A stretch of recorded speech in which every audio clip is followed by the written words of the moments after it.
Fin octobre, la tranchée couverte de tourtemagne est sous l'œil attentif des ingénieurs et techniciens qui œuvrent à la mise en place des systèmes de sécurité.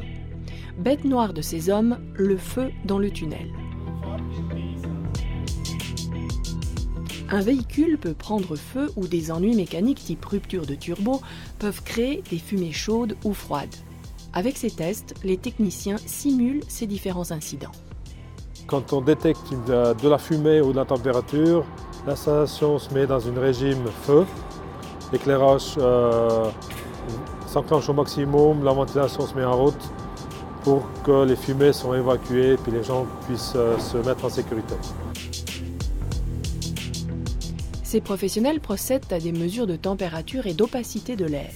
But des opérations, réussir à évacuer le plus rapidement possible les fumées dangereuses pour les usagers et sécuriser les voies de circulation. Les pompiers de Gampel et de la Soust sont présents. Ce sont ces hommes qui interviennent pour combattre le feu. Le tunnel, lui, réagit automatiquement grâce à ses détecteurs de fumée.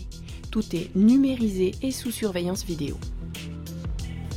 Comme vous avez vu, c'est vraiment 1 sur 1 la situation. Dans 1 minute, vous avez vu que l'éclairage s'est mis en marche, que les ventilateurs, les jets, ont poussé l'air hors du tunnel. Avec ces tests, on a vraiment la réalité que ce tunnel, il est prêt pour mettre en service pour la population, pour les véhicules.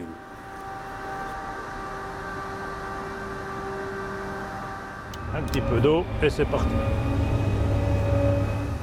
Place au nettoyage. Les hommes du centre d'entretien de Sierre entrent en action. La propreté n'est pas le seul objectif. Le lavage des parois et des dispositifs d'éclairage améliore la visibilité et la sécurité des usagers. On lave le tunnel avant l'ouverture. Ça, c'est demandé par l'OFROU.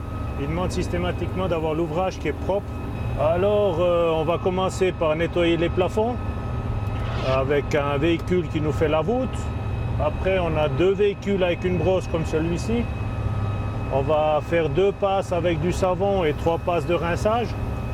Et puis, il y a 1 ou 2 véhicules avec une pureuse qui vont nettoyer les drainages et puis tout ce qui est chambre, tout ce qui est récupération des eaux. Des travaux d'entretien sur les équipements électroniques et de sécurité sont également réalisés. Et même dans un tunnel autoroutier, il ne faut rien casser. On va essayer de laisser le signal, il est neuf. Il peut qu'on nous rende service. Définitivement sécurisé et prêt à l'utilisation. Après 12 ans de travaux, l'ouverture officielle du tronçon de 7 km permet à l'autoroute Haut-Valaisanne d'être terminée à 30%. Ce morceau d'autoroute, c'est plus que simplement 7 km. Moi, j'ai essayé d'expliquer que c'est un cheminement aussi vers une jonction plus profonde entre le Haut et le Bas-Valais, mais c'est également un signal très fort dans l'accomplissement, l'aboutissement de cette autoroute. On sent que maintenant, on débute la fin.